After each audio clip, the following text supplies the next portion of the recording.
Bonjour. Bonjour. Tout d'abord, je vais te laisser te présenter et nous présenter le festival, s'il te plaît.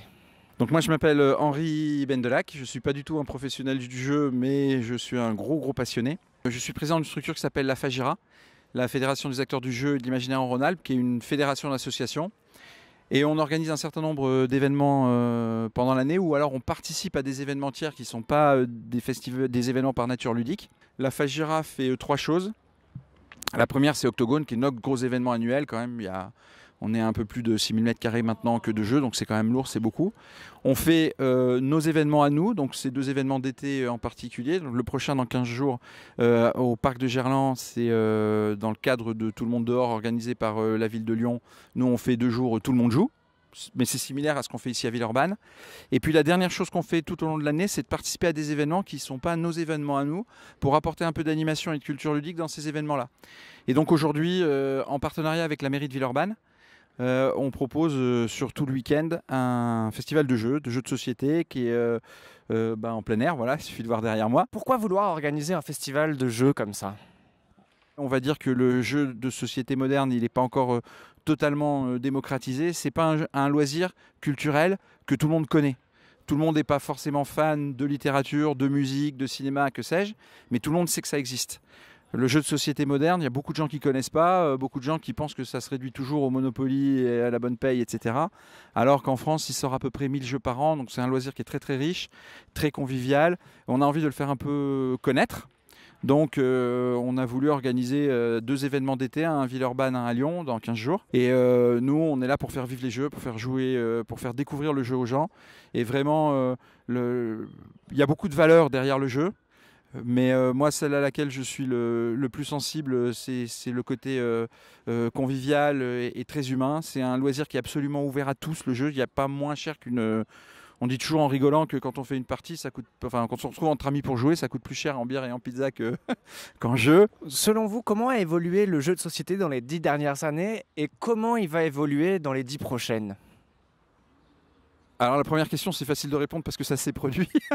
Le futur, c'est plus difficile. Parce que je pense que ce qui s'est passé ces 10 dernières années, c'est vraiment la démocratisation du jeu de société. Et je pense surtout qu'il y a eu une évolution déjà du contenu des jeux dans les mécaniques. Il y a des jeux qui sont apparus, ce qu'on appelle par exemple les party games, les jeux d'ambiance. Après, le futur... c'est un peu difficile toujours quand on joue avec une boule de cristal. Je vais prendre un petit pari. Je pense que l'avenir du jeu de société, il est un petit peu à ce qu'on appelle le cross-média ou le transmédia. C'est-à-dire qu'on voit arriver aujourd'hui des jeux. Les frontières qu'on avait avant, il y avait le jeu vidéo d'un côté, certains types de médias de l'autre, et le jeu sur table où on avait des pions, des cartes, etc.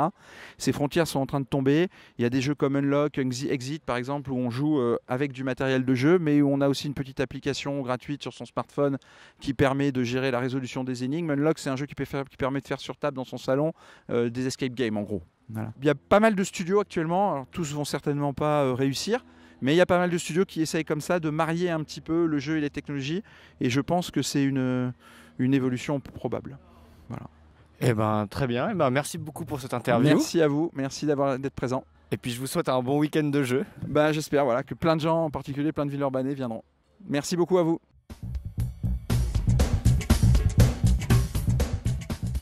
Bonjour. Bonjour. Je vais vous laisser vous présenter et nous présenter votre association. Et où est-ce qu'on peut vous retrouver ? Je suis Sonia, donc vice-présidente de l'association Mission Jeux. On est une association qui faisons des sorties jeux 1 à 2 fois par mois et on tourne sur les lieux.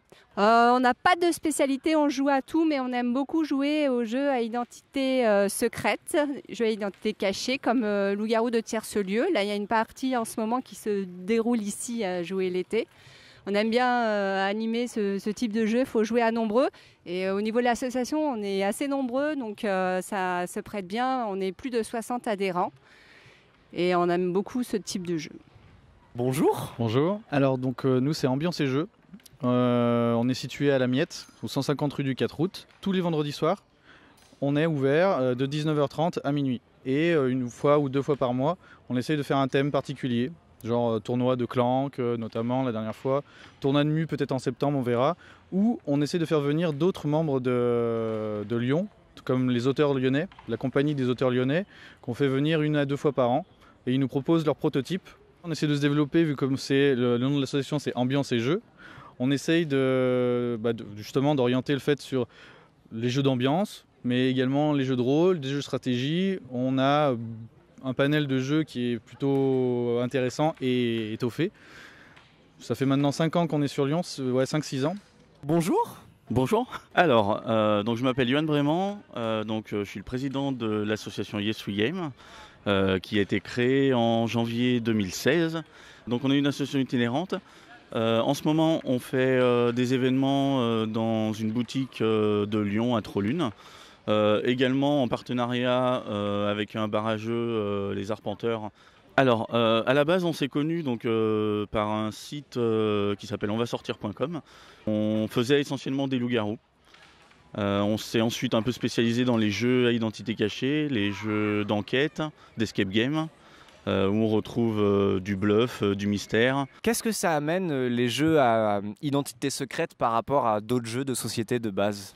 Il y a beaucoup de convivialité, il y a certains jeux de plateau, on peut jouer sans se parler, tandis que là, non, vraiment, c'est du débat, c'est de la discussion, c'est du bluff, et c'est des parties de rigolade aussi. Jeux d'ambiance, c'est des jeux où on a le soir, le vendredi soir, on a envie de se détendre avant le week-end.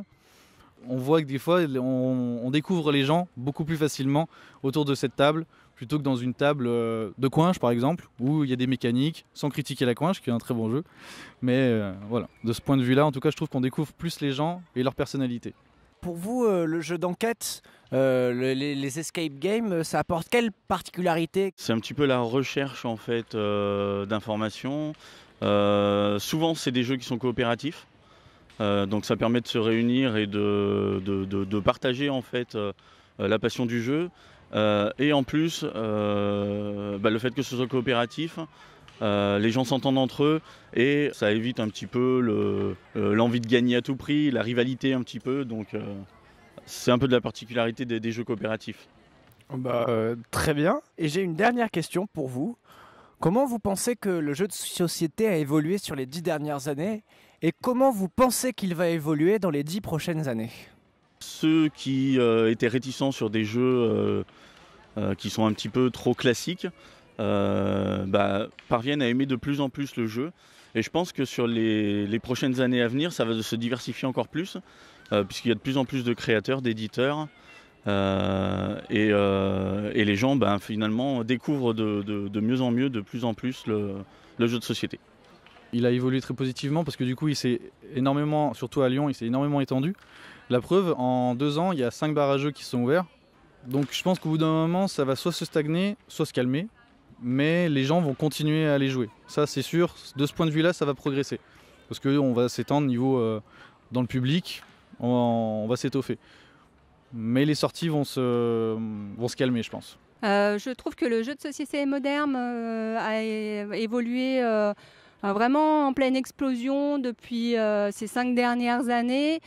Pourquoi, à mon avis, parce que les jeux de société, ça peut toucher déjà tout public, de vraiment petits jusqu'à aussi personnes plus âgées. Et ça a un côté ludique, mais pas que. Ça peut être un côté aussi culturel. Il y a des jeux de société sur les mots. On peut apprendre avec le jeu de société. Très bien, merci beaucoup. Et puis je vous souhaite un bon festival du jeu. Merci à vous. Au revoir. Merci bien. Merci, à vous aussi.